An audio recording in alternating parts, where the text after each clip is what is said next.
नमस्कार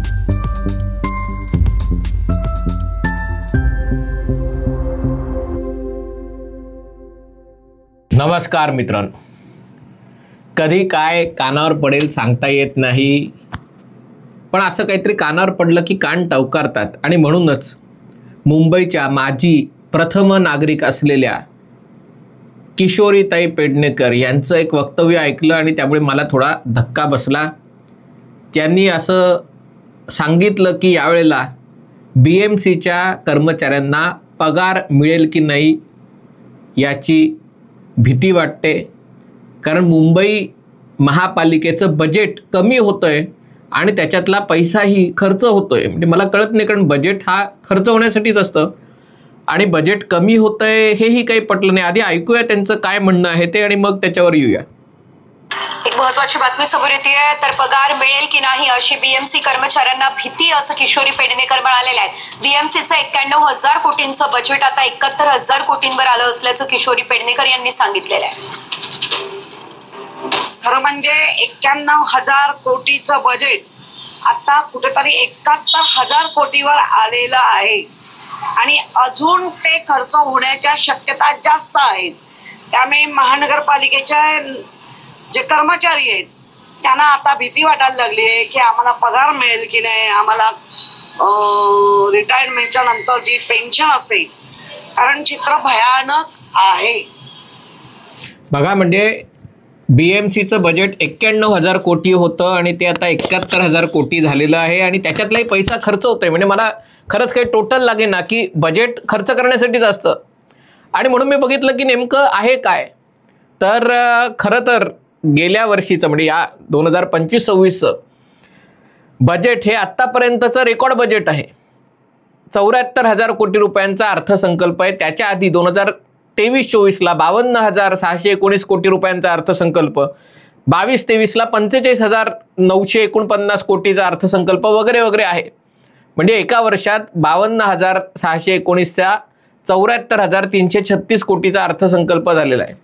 मग किशोरी पेडणेकरांनी, आणि ज्या बाई मुंबईच्या महापौर होत्या, प्रथम नागरिक होत्या, अर्थात उबाटा सेनेच्या लोकांकडनं काही फार अपेक्षा नसते आयुष्यात, त्यांना अर्थसंकल्प वगैरे कळेल त्याच्यासाठी कदाचित ते आपल्या अर्थतज्ञ संपादकांची मदत, जे त्यांचे PR म्हणूनही काम करतात आधेमध्ये, त्यांची मदत वगैरे घेत असतील तर मला कल्पना नाही.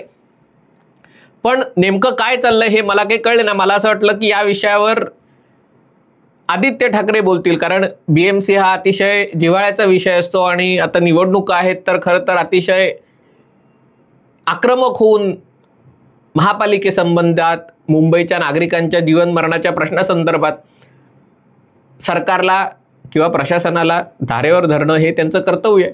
पण आदित्य ठाकरेंचाही हल्ली ट्विटरवर बहुतेक मन रमेन असं झालंय. दिवसातनं एखादी पोस्ट केली तर करतात, नवरात्रीच्या शुभेच्छा, मोदींना वाढदिवसाच्या शुभेच्छा, अटल सेतूवर काय झालं आणि मग आमच्या काळात कसं ते काम झालं, आणि शिंदे सरकारनी एकनाथ शिंदेचं फेकनाथ शिंदे वगैरे, म्हणजे किती बालिशपणा हा.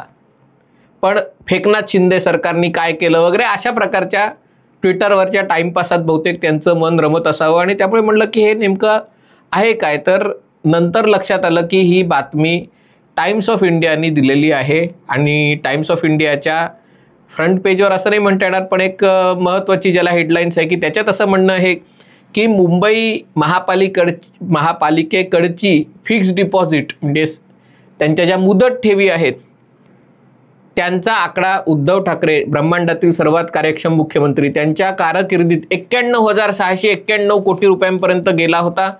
तो आता कोसळून 79,499 कोटीवर आलेला. आता 71,000 कुठून आलेत कल्पना नाही, कदाचित आणखीन 7-8 कोटी रुपये खर्च केले असावेत, ज्याची कल्पना किशोरीताईंना असावी, पण अजून टाइम्स ऑफ इंडिया की इतर लोकांना ती नसावी. पण बजेट कशाला म्हणायचं आणि फिक्स्ड डिपॉझिट कशाला म्हणायचं याच्यातच मुदलातच गोंधळ असल्यामुळे, आणि तो मुंबईच्या प्रथम नागरिकाचा गोंधळ असल्यामुळे, कशा प्रकारे लोकनियुक्त लोक म्हणजे BMC चालवतात, मुंबई महापालिका चालवतात. आणि मग ही बातमी समोर आली की मुंबई महानगरपालिकेच्या ठेवी गेली 3 वर्ष सातत्याने कमी होत आहेत. 91,700 म्हणजे 91,691 कोटी उद्धव ठाकरेंच्या काळात होत्या आणि त्या 22-23ला 86,401 कोटी झाल्या. 23-24ला 82,737 कोटी झाल्या आणि आता 79,499 कोटी आहेत. आणि त्यामुळे लोकांना चिंता आहे की आपली सत्ता जेव्हा मुंबई महानगरपालिकेवर येईल तेव्हा जर काही मुदत ठेवीच उरल्या नाहीत तर मग, कारण FDवर तर माणूस जगत असतो, म्हणजे खास करून निवृत्त होणारा माणूस असतो त्याला FDचाच आधार असतो की FDचं व्याज मिळून आपल्याला. पण इथे मुंबई महानगरपालिका काय रिटायर होणारा माणूस नाही आहे की त्याला FDवर जगायची वेळ.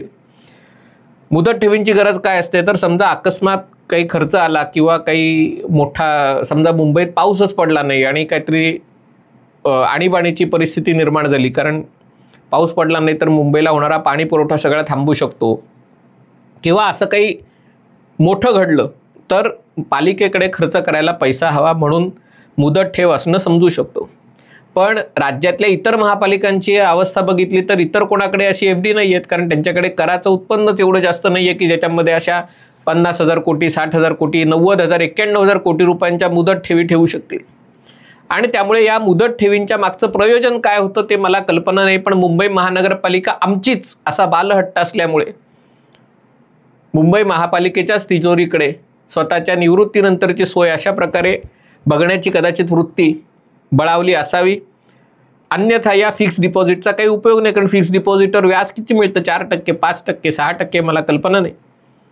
पण मुंबईच्या समस्या एवढ्या मोठ्या असताना जर अशा प्रकारे पैसे फिक्स डिपॉझिटमध्ये ठेवले जात असतील आणि मग प्रत्येक गोष्टीसाठी राज्य सरकारकडे बोट दाखव, केंद्र सरकारकडे बोट दाखव, केंद्राने आम्हाला हे दिलं नाही, राज्याने आम्हाला ते दिलं नाही, केंद्राने आमचं हे चोरलं, राज्याने आमचं ते चोरलं, अशा प्रकारच्या आरोपाचं राजकारण करायचं असेल तर मग FD ठेवणं बरोबर आहे.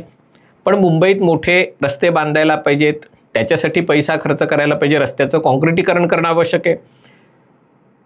ज्यांना फक्त मातोश्री ते महापौर निवास एवढा प्रवास करायचा आहे त्यांच्यासाठी रस्ते वाढले काय, किंवा मातोश्री ते नाईट लाईफ एवढा प्रवास करायचा आहे, त्यांना रस्ते वाढले काय नाही वाढले काय फारसा फरक पडत नाही. पण ज्यांना डे लाईफमध्ये प्रवास करायचा असतो त्यांच्यासाठी रस्त्याची अवस्था खरोखर बिकट आहे, ट्रॅफिकची अवस्था खरोखरच बिकट आहे आणि त्यामुळे त्याच्यासाठी खर्च केला पाहिजे. ज्यांना नवरात्रीत मांस मच्छीचा प्रसाद देवीला अर्पण करायचा असतो त्यांच्यासाठीही ही महत्त्वाची गोष्ट आहे. कारण मुंबईत आत्तापर्यंत सगळं ज्याला सांडपाणी तुमच्या आपल्या शौचालयातलं नाही पण बाथरूम आणि सिंकमधलं जे पाणी आहे, सिवेज वॉटर आहे, ते सगळं फारशी काही प्रक्रिया न करता समुद्रात सोडलं जात होतं. आपल्याकडे तंत्रज्ञान आहे पण त्या तंत्रज्ञानाचा वापर करण्यासाठी मोठे STP प्लॅन्ट बांधणं आवश्यक होतं, कारण हे सगळं गटाराचं पाणी समुद्रात मिळत असल्यामुळे मुंबईचा समुद्रही गटारासारखा बरेचदा दिसतो. बाहेरच्या देशात जेव्हा तुम्ही जाता, लंडनला जाता, लंडन म्हणजे सवयीचं ठिकाण आहे म्हणून, पण बाकी इतर देशात तुम्ही जाता तेव्हाही समुद्राचा रंग आणि आपल्याकडे दिसणारा समुद्राचा रंग याच्यामध्ये खूप तफावत आढळते. आणि त्याचं एक कारण आहे की जर सांडपाणी, समुद्रात जाणारं पाणी जर शुद्ध केलं, पण शुद्ध केलं तर एक तर त्याच्यासाठी खर्च केला पाहिजे आणि खर्च केल्यानंतर तो नागरिकांकडनं वसूल केला पाहिजे. आता वसूल कसा करायचा हा पुढचा प्रश्न आहे, पण निदान तो खर्च करणं आवश्यक आहे. आणि ते देवेंद्र फडणवीस मुख्यमंत्री असताना आणि नंतर एकनाथ शिंदे मुख्यमंत्री असताना ते धाडस दाखवलं, कारण हे STP बांधणं अतिशय आवश्यक आहे. कारण मुंबईचा पाणी पुरवठा जवळजवळ 3,500-4,000 हजार मिलियन लिटर्स म्हणजे किती झाले, 350-400 कोटी लिटर पाणी मुंबईत रोज जातं. त्यातलं बरंचसं पाणी हे शेवटी गटारांमार्फत किंवा इतर नाल्यांमार्फत समुद्रात जातं. ते जर तुम्ही प्रक्रिया केलं नाहीत तर समुद्रात एवढ्या मोठ्या प्रमाणावर जर अशुद्ध पाणी जात असेल तर त्याच्यामध्ये समुद्र किनारीही लोकांना जाण्याच्या लायकीचे उरत नाही. तिथे काही इतर ठिकाणी लोक स्विमिंग वगैरे करतात समुद्रात, ते काही करता येत नाही. पर्यटनावर परिणाम होतो, सगळ्याच गोष्टींवर परिणाम होतो. आणि त्यामुळे ते करायचं असेल तर त्याच्यासाठी कोणतरी पायाभूत सुविधा प्रकल्प बांधायला पाहिजेत.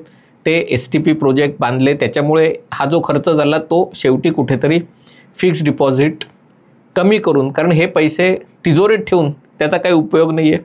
रस्ते झाले, हे सगळे सांडपाण्याच्या प्रक्रियाचे प्रकल्प झाले. बेस्टसारखी गोष्ट आहे की ज्याची निवडणूक कुठल्या तरी देशाची निवडणूक असल्यासारखी, आणि ती बेस्ट नाही, बेस्टच्या पतपेढीची निवडणूक, ती कुठल्या तरी देशाच्या निवडणुकीसारखी महत्त्वाची बनवलेली होती.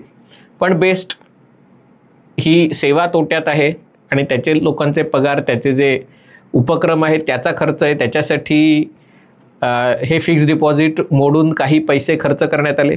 कोस्टल रोड जो मलाही सुरुवातीला प्रश्न पडला होता की 3,000 कोटी रुपयांचा प्रकल्प वाढत जाऊन काहीतरी शेवटी किती आकडा आहे माहिती नाही, पण 17 का 21,000 कोटी रुपयांचा झाला.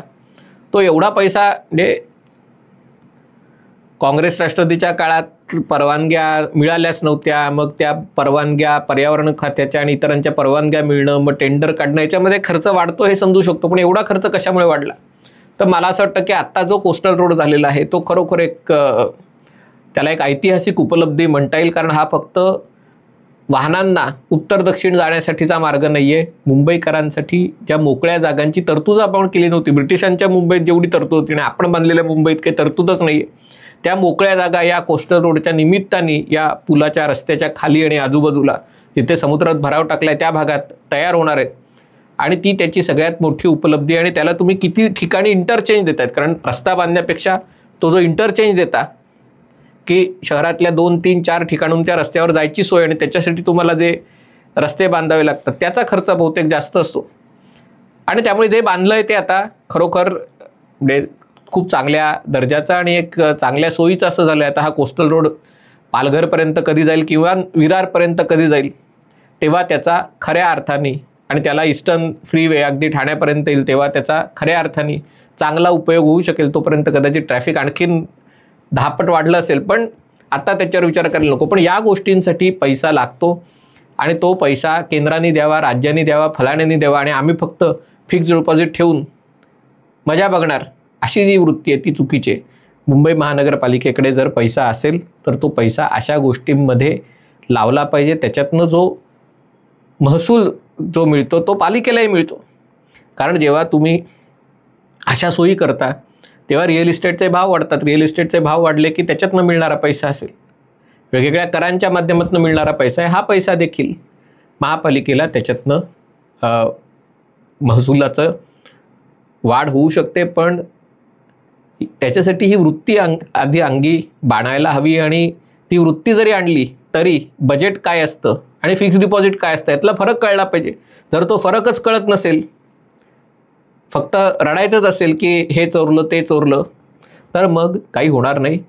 आणि त्यामुळे ही गोष्ट खरी आहे. 2014-15 साली 43,286 कोटी रुपयांच्या ठेवी होत्या, त्या वाढत उद्धव ठाकरेंच्या काळात म्हणजे खरं तर त्या वाढल्या त्या 43,000 कोटीच्या 78,000 म्हणजे 76,000 कोटी या देवेंद्र फडणवीसांच्या काळातच वाढल्या. त्या 76,000च्या 91,000 उद्धव ठाकरेंच्या काळात झाल्या, आणि त्या पुन्हा कमी होऊन आता 79,000 कोटींच्या आसपास आहेत. तेवढ्या ठेवी पुरेशा आहेत, पण त्याच्यातनं जे प्रकल्प होत आहेत ते योग्य आहेत का अयोग्य आहेत, त्याच्यावरचा खर्च योग्य आहे का अयोग्य आहे, त्याच्यावर भ्रष्टाचार होतोय का नाही, याची जर चर्चा केली असती, याच्यावर जर सरकारला प्रशासनाला धारेवर धरलं असतं तर ती जास्त गोष्ट चांगली झाली असती. पण इथे मुद्दलातच सगळा गोंधळ आहे. हा व्हिडिओ आपल्याला आवडला असेल तर कृपया लाईक करा, शेअर करा आणि चॅनल सबस्क्राईब करायचं विनंती. तुर्तास इथेच थांबतो. पाहत रहा MH48.